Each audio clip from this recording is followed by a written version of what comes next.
Good morning and welcome to Edgewater Ranzel's webinar series. Today's webinar demonstrates how forward-thinking organizations are unlocking new insights from their data by rethinking the traditional approaches to data management. And it is hosted by Joe Hindely and Jeremy Searles. Our webinar series targets specific customer interests related to business analytics solutions. So we'd like you to email us at seminars@ranzel.com with topics that you'd like to see covered. Edgewater Ranzel provides holistic business analytics solutions that help organizations to define, measure, and innovate their business, provide a clear vision, and drive business value. We have resources and clients located throughout the United States, Canada, and Europe. Our team of over 200 employees has years of industry-specific experience and has earned numerous and varied software certifications.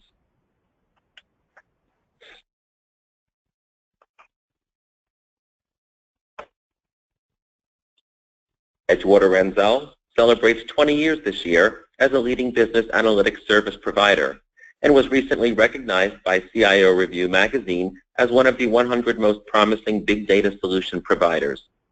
Ranzel also recently received the 2016 Partner Achievement Award for outstanding success in the category of big data.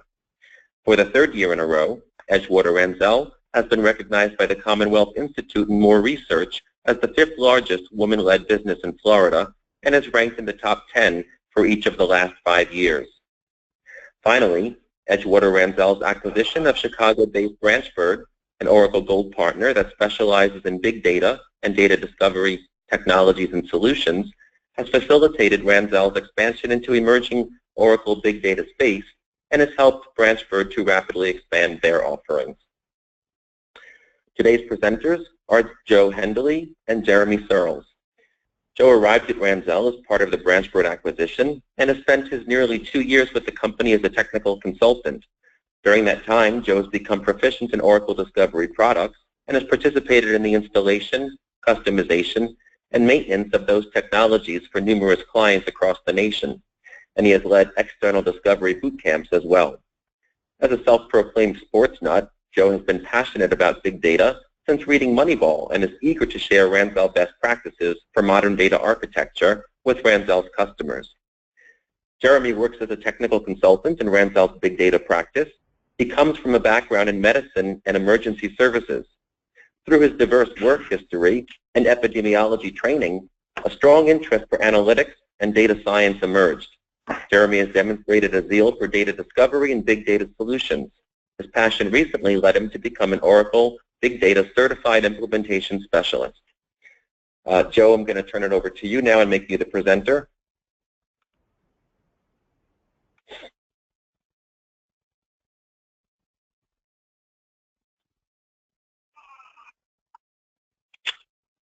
Great. Thank you so much, Joey. Let's go ahead and present this. Terrific. Hey there, everyone. Welcome, and thank you for joining. As Joey just mentioned, as I'm sure you saw in the webinar description and either heard from your boss or perhaps got an email recently, we're going to be talking a little bit about the prevalence of Microsoft Excel in the BI space and the issues surrounding it, and also how emerging best practices are allowing analysts greater control of the data while organizations unlock new insights by rethinking the way data management is done. So without further ado, let's get started. Why is Microsoft Excel the most commonly used BI tool in the world? What explains this? Why do businesses turn to Excel time and time again to act as a de facto data warehouse when it's not really built for that? How did we become so dependent on Excel? Let's take a look. For one, seemingly everyone has either seen, used, played with, or just knows what Excel is. You probably have some Excel screens open on your computer right now. It's completely ubiquitous. With over 750 million people worldwide being exposed to the simplicity of Excel, it seems like every one of those people lay claim to be an expert, to know how to use the functions and sorting and everything else that Excel throws at you to deduce those insights your business depends on. But familiarity isn't the main reason why people gravitate towards Excel. People flock to Excel for the control it affords them. We frequently hear analysts say, show me the data and I'll know it when I see it. Because really, it can be more difficult to explain what they're looking for than to just pull the data over and find it themselves. Excel is really good at providing access and control to everyone, so that the necessary parties, in this case analysts and IT, can each have their own handle on the data. They can use their own personal data modification techniques and whatever mashups have worked for them in the past to achieve their goals. It's their process. Well, while this is nice because in a sense everybody gets to play, it can pose serious business and or reporting ramifications because now everyone is deducing something different from the data. And not only that, but the copied data. And I do want to emphasize copied because it's important to know that Excel is actually copying the data since it's not accessing it directly from the database. So not only that, but the copied data itself can change from analyst to analyst since they can contribute their own lookup tables and other ancillary info to change the context.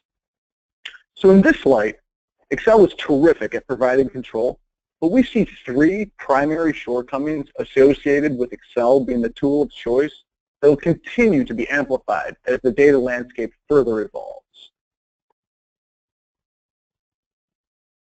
These three main shortcomings are like massive black holes in the big data universe. They're noticeable, they're unavoidable, and they're unforgiving. Failure to address these issues will leave your business blinded and unable to see the full big data picture. Insights will go undiscovered, empirical truths will be questioned, and the single data quote-unquote truth that we're all looking for will be hidden or obfuscated. Let's take a look at what data variety, data volume, and data governance can do for your organization. For many, it will come as no surprise to learn that Excel likes its data in a nice, easy, digestible spreadsheet form. And this would be absolutely perfect if our world served up all of its data in this type of compatible format. But as we all know, it doesn't. In the next 60 seconds, roughly a minute, billions of structured, semi-structured, and unstructured data points will be generated. Everything from emails to tweets to sensor data. And we want to be able to analyze all of that. What we really want to be able to do is put our company's reviews, our Facebook posts, our phone conversations, text, whatever it may be, into our spreadsheets so that we can explore aspects of the business we've never looked at before. But unfortunately, Excel has a difficult time doing this as it's probably not the best tool to integrate all different kinds of data. So we have our data variety issue. Now, we have our data storage issue. Big data is, well, big, and that's an understatement. It's massive, it's gargantuan, it's enormous, and it's mammoth. It's all of the data. If most companies in the US have at least 100,000 gigabytes of data stored right now, just imagine how much they'll have in 5, 10, 20 years. How will those companies then store their data? And when their data is actually stored, will they be able to seamlessly locate any piece of that data that they're looking for? Or will that be impossible given the sheer quantity? While these questions lack definitive answers, one thing is for certain. Excel is flat out limited. Limited in the quantity of data it can store, limited in features, and limited in what it can do for your business. Whether it's 1 million rows or slightly more, the point is Excel is like an expired passport. It used to get you where you wanted to go, but it just can't do the same for you anymore.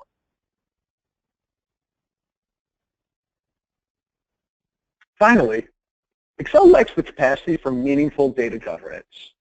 Any analyst or quote-unquote expert with Excel knowledge can create their own version of the truth based on their personal techniques and brand of Excel wizardry. Remember, Excel allows for that level of control, which is great for the user, but not necessarily for the business. The business would most likely benefit from something like a data warehouse, since it's specifically designed to store your data and provide the security and controls necessary to produce a unified answer or a singular truth. But even a data warehouse has its own limitations. It might be able to store all of the data in your organization and help produce reports, but it can only do so much. What about those statistical models you've always wanted to create, or the questions that you really always wanted to ask but have never truly had the technology to do it? Oh, and all of that important unstructured data we've never been able to integrate? Unfortunately, this is where the data warehouse falls short. So Excel has become the go-to, this Band-Aid to help make up for the warehouse's deficiencies. But even that has its own issues, right? So we need something new, something that can address these issues and more accurately reflect the current big data landscape. We need a new approach.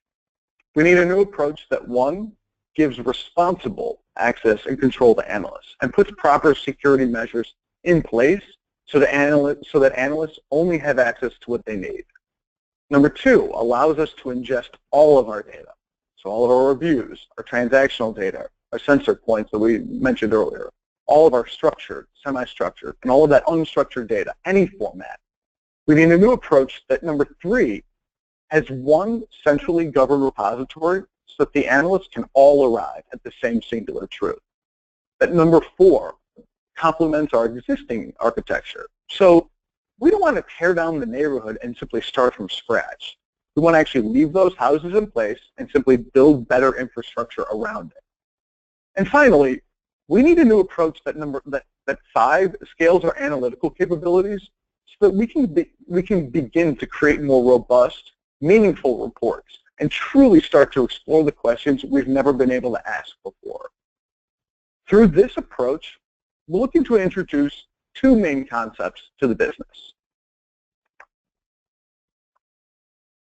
The first concept is ad hoc analysis, or analysis that can be done right then and there without any need for pre-configurations.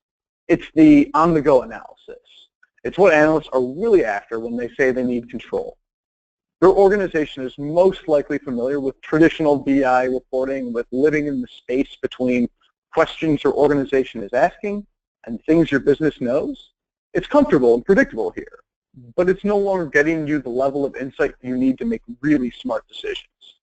There's an entirely new neighborhood down the block called ad hoc analysis, and that lives at the intersection of questions you're not asking and things you don't know that contain insights you've never been able to realize. Analysts want to live here. They want to be the magnifying glass you see on the screen, to look at the data, to test a hypothesis or hunch, and to get immediate feedback. It's through this kind of pure discovery and data exploration that ad hoc analysis becomes what your business truly needs. And speaking of discovery then becomes a necessary integrated piece of your overall architecture pie. So what you see now is the structure for an emerging best practice that we've been communicating to our customers. Your organization is most likely familiar with the data warehouse and reporting pieces, so now we're simply building off of that. With this new architecture, the data lake has been positioned in front of the data warehouse so that we can collect raw data and do analysis in the hopes of understanding our data before we're actually investing more time on it. This is truly the crucial part. The fact that we can now transfer raw, as-is data from its source, and notice the new data sources that are now available to us. So we can transfer that as-is data from its source right into the data lake and make a judgment call about that data. So that's invaluable. If the data is meaningful, it could potentially be moved to the data warehouse for reporting purposes, or if not, we've already saved time and we can move on to the next piece. So let's take a closer look at the flow and the process of this new approach. Step one, we need to actually fill the lake. As I began to mention before on the previous slide, we now have more data sources available to us than ever before. So we can now pull in things like social media posts, all these sensor data, transactions, all kinds of this unstructured data as is. Whatever form the data comes in, you can simply throw it into the lake and it'll accept it. No fancy schemas, no transformations needed. This allows us to have the data variety and volume that we didn't have before while also providing us the opportunity to store everything in one central location. No more data silos, and no more uncertainty about where the data is or how it's going to be accessed. Just one repository that stores everything and also allows for data integration and that data governance.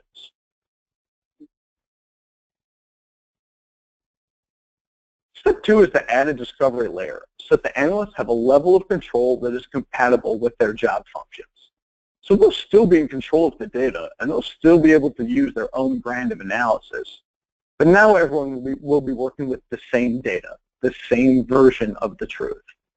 So it's important to note that not all discovery tools are alike. Tools like Oracle's Big Data Discovery, DataMirror, Platfora, and others deliver ad hoc analysis in addition to data visualization.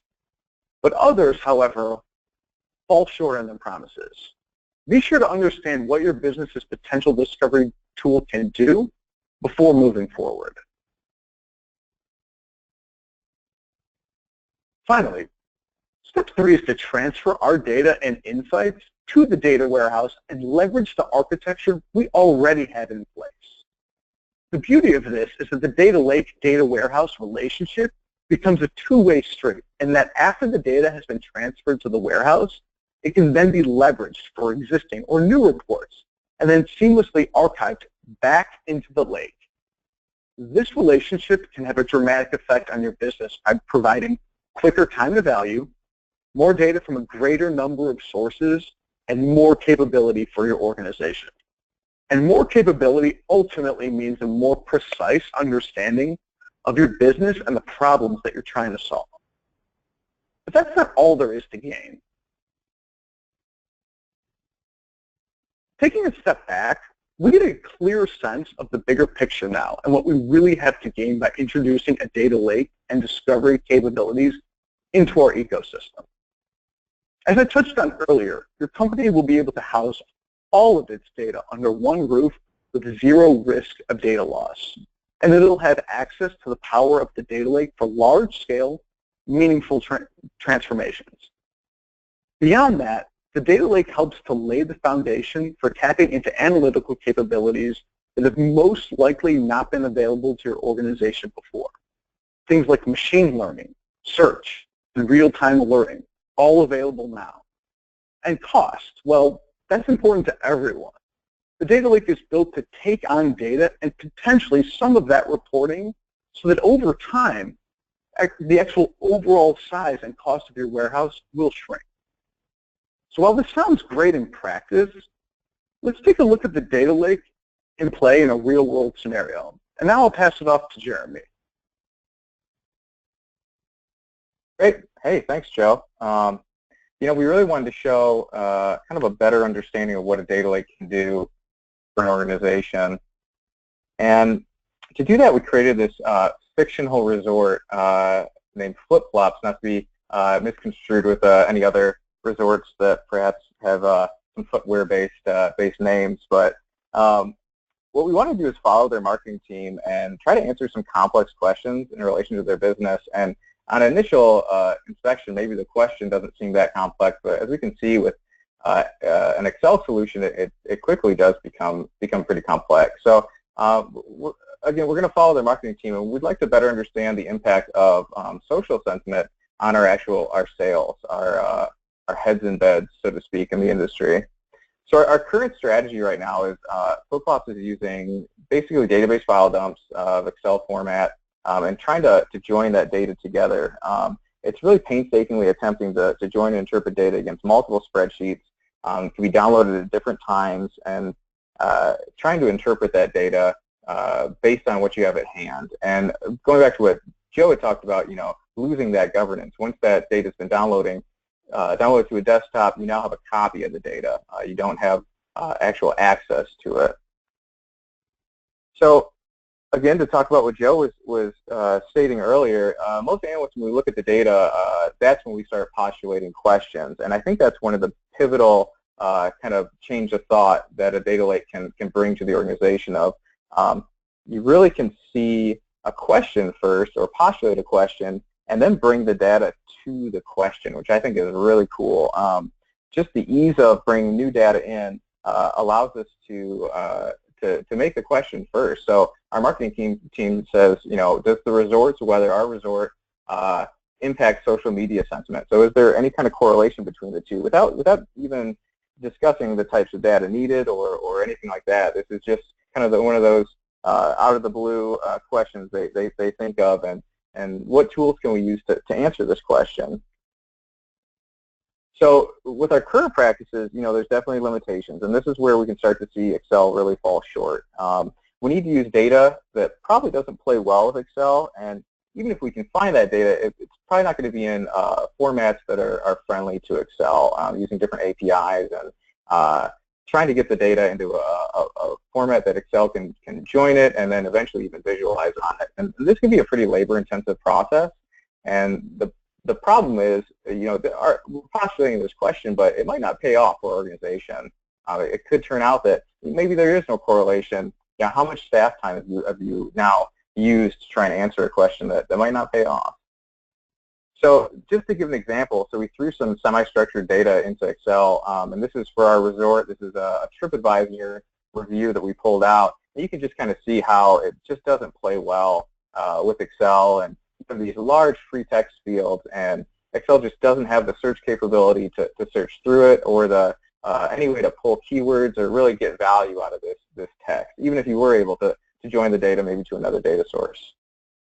And just by looking at that, we can see that Excel doesn't handle that semi-structured data well, and trying to gain any insights, especially what Joe had brought up of ad hoc insights of kind of on-the-fly insights is pretty difficult at best.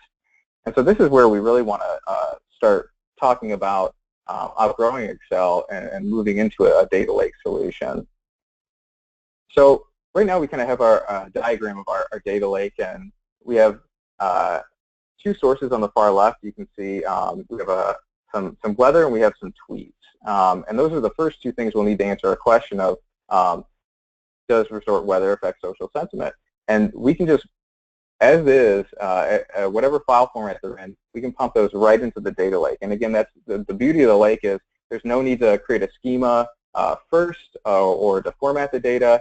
We can just do a big dump into the lake, and then from that, pull out what we need later on.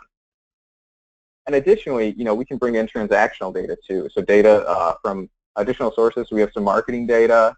We'll use some Google AdWords we can pull in, and then we'll even have our transactional booking data. And before any of this hits our data warehouse, we can just dump this all into the lake. And what Joe brought up of cost, this is great, cheap storage. We can start doing analysis on it, and then we can decide, what to keep in our data warehouse. And so this is just a quick view of, potentially what this could look like with our data in our data lake. This is a web interface called Hue. Just like your PC at home or at work, the way that the data lake stores files is very similar. They can be image files. We have Excel files, text files, JSON, CSVs, any kind of file you want, you can throw in there and then pull information out of it later. And so at this point, we have all our data in our lake, and we can start some ad hoc analysis. And this is really what I think is the fun part of trying to test hypothesis and see if there are any correlations that we can pull out of it. And if we can, eventually, we can migrate that to our data warehouse. We can pull data back out of the warehouse. The data lake and the data warehouse really do play nicely together and complement each other.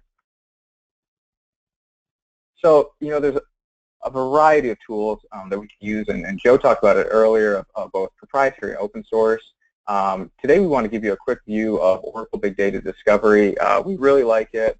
It's worked well for us, but we do want to reiterate that it's not the only player in the game. There are many choices, but like Joe was saying earlier, you want to make sure that you're actually able to transform the data and do more than just visualization. A lot of companies promise a lot, and it looks very pretty, but you need more than visualization to really do true ad hoc analysis. So these are just some of the players in the game. Apache Solar is an open source. We have Platform, Datamir, and then we have Big Data Discovery. And again, these are just a few names. There are many more, and we're well versed in quite a few. So if we can, we'll just jump right into the demo. And before we begin our journey kind of into big data discovery, I just kind of wanted to explain that this is sitting on our lake, and you can kind of think of it as a reflection of our data lake. So data sets that are put into our lake are now here in data discovery. And it really creates this seamless way to add, transform, and then eventually do that discovery of different data sets. And this is going to really prove useful in answering that question that brought us here again of does our resorts weather impact our social media sentiment. And so right here, to give you kind of a cockpit view, this is kind of our main splash page when you log into big data discovery of the data that's stored in our data lake. When we upload data here, it also is deposited to the lake. If we upload to the lake, we can see that data here. So it's a great way to see what's sitting on our lake and actually play with those files. So before we start, let's just look at our flip-flops information. So we have it right here. We have some flip-flops weather, so that's going to help answer our question. We have some Google AdWords, and as well as we have some booking data. What we're missing is our Twitter data, and to really do a good ad hoc analysis, in BDD we start what's called a project. So projects are kind of your own personal sandbox that's going to allow us to explore the data. We can add different data sets, join the data sets, and the beautiful thing is we can really do transformations on the data but not affect the original data that's sitting in our data lake. As well as the sharing, we can share our projects between other analysts or anywhere you want further down the line for people to hop in and see what you're working on and maintaining that governance that we talked about earlier. So let's look at adding a data set. So we need some tweets. So we go ahead and add a data set. And again, the beauty of the data lake, very easy to upload data, especially with BDD. We're going to upload straight from my local PC. So we can just hop it right in. We're going to upload right from the desktop. And what BDD is now doing is parsing that data. So these are tweets collected over 2 years. We have the date, the time the tweet was made, the user, and then the message. And this is where it gets kind of hairy, is this message. This is where we have free text. And again, a place that Excel really falls short is searching through that free text.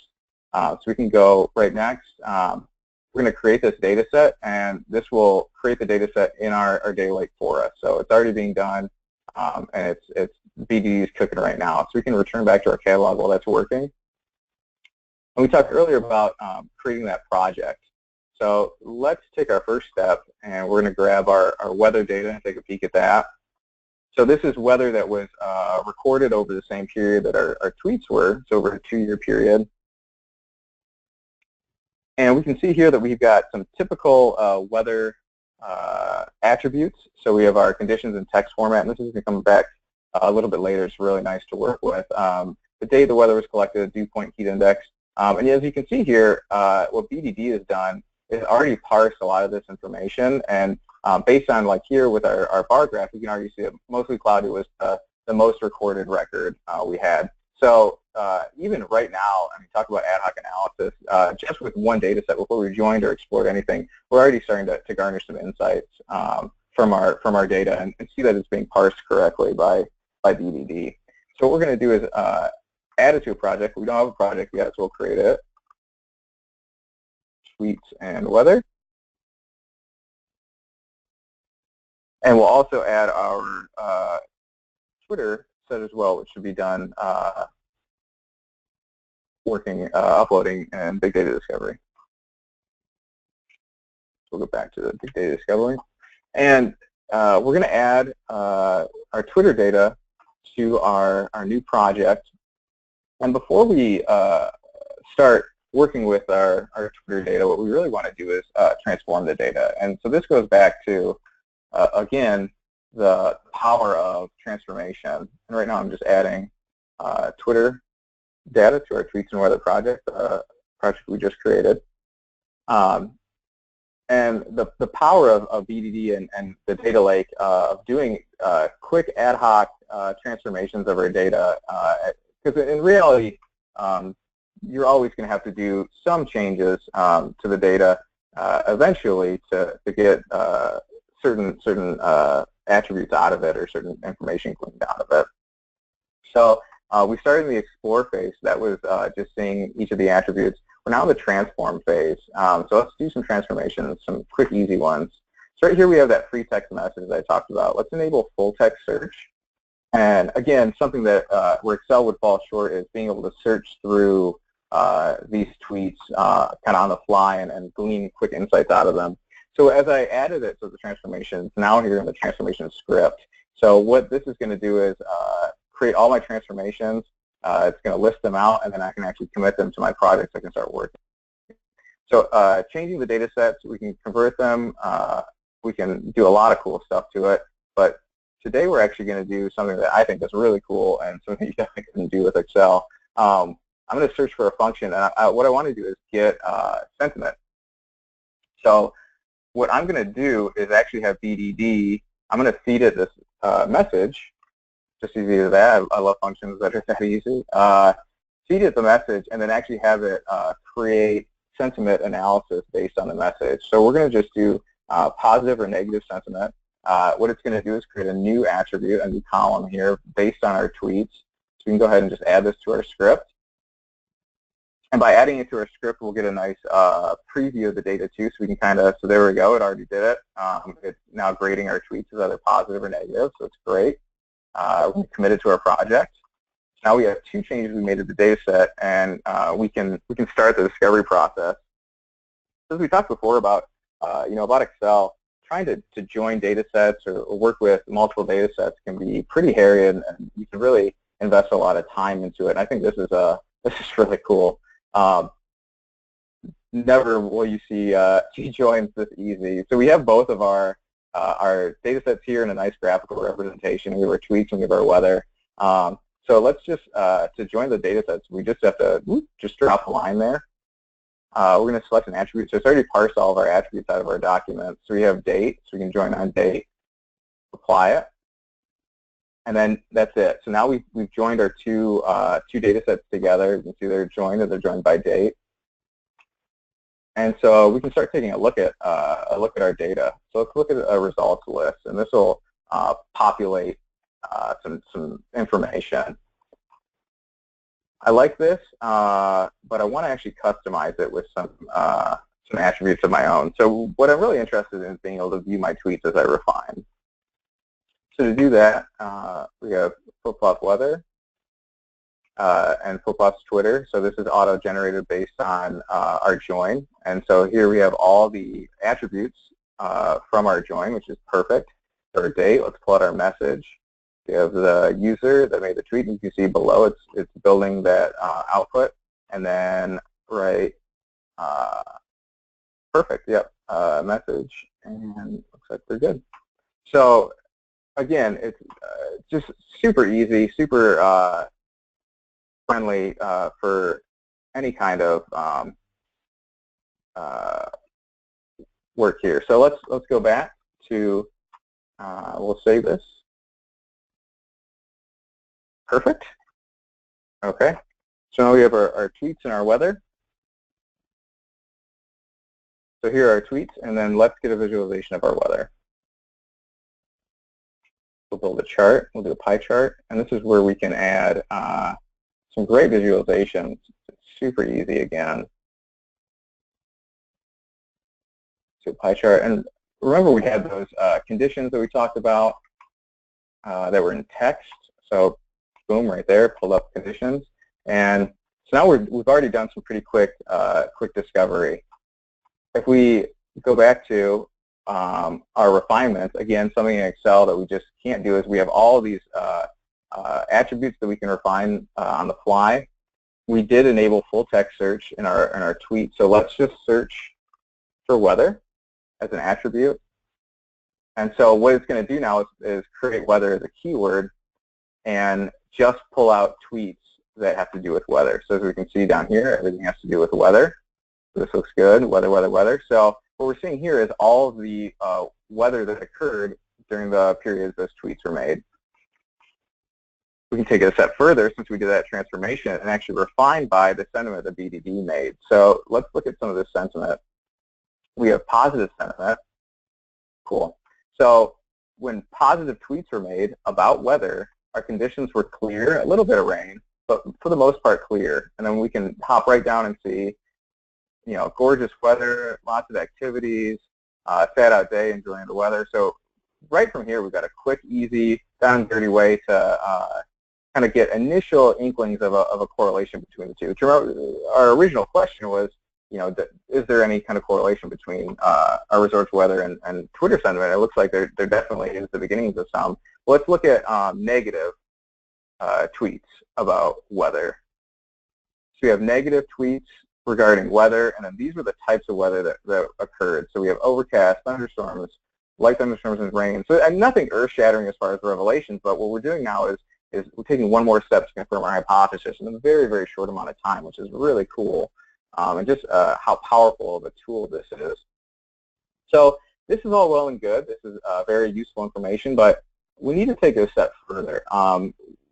We need to take it to see, does this affect any further? So let's look at another data set. So I talked about earlier in our presentation, we had some Google AdWords. So we pulled out some Google AdWords from our fictional resort. Google AdWords, for those that don't know, you pay for certain keywords for your links to be displayed, and then you have a ton of analytics that you can pull out of who's clicking, who's actually looking at your links, etc. So we have our clicks. So when people search beach resort and flip-flops came up, these are the number of people that clicked on that and that were searching.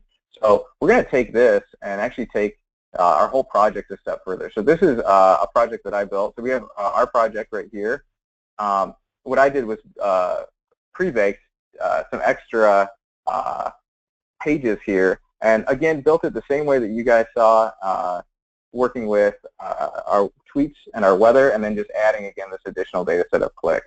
So now we have our click data, we still have our weather data. We added some more a pie graph of positive and negative sentiment, as well as our tweets, and added in sentiment right here to our tweet too, so we can see it on the fly. So let's take a look at a month, kind of middle of the road. We don't want to look at any outliers. So we'll take a look at the month of September, and we can break down our clicks by day. So we see there's quite a lot of variance. But this is, again, really cool. We can just refine on the fly. So we're now refining all our data sets by September, the month of September. So we're looking at weather that only occurred during September and tweets that occurred during September. Overall, a little bit negative is the internet, so, that's how it goes. Let's look at what we call a good day. So look at September 2nd, which was quite a few clicks, and look at, so okay, conditions were clear, so we're getting a lot of clicks on a clear day. Overall, Twitter sentiment was positive. And again, people are tweeting highly about it's amazing due to the weather, So they're pretty pleased with the weather.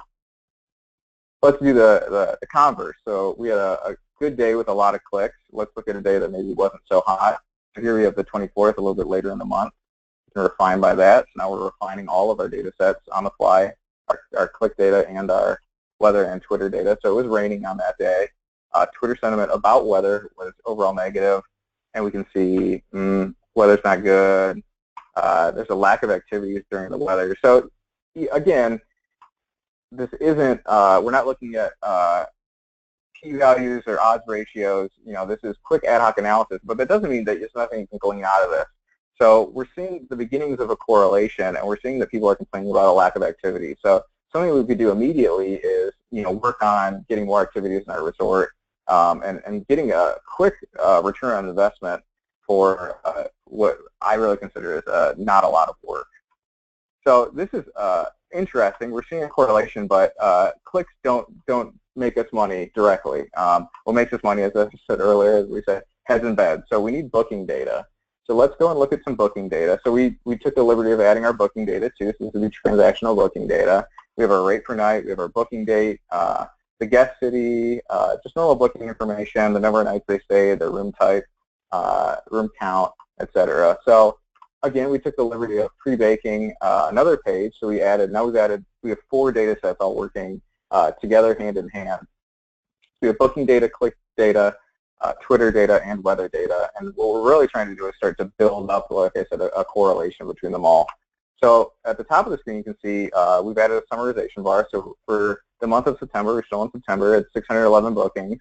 10.5 was the average nights per booking. Standard room was our top room type. And I'm, again, always checking over this data just to make sure everything parsed correctly, making sure that with ad hoc analysis, you want to constantly be double checking your data. And so this all seems plausible, so this is good.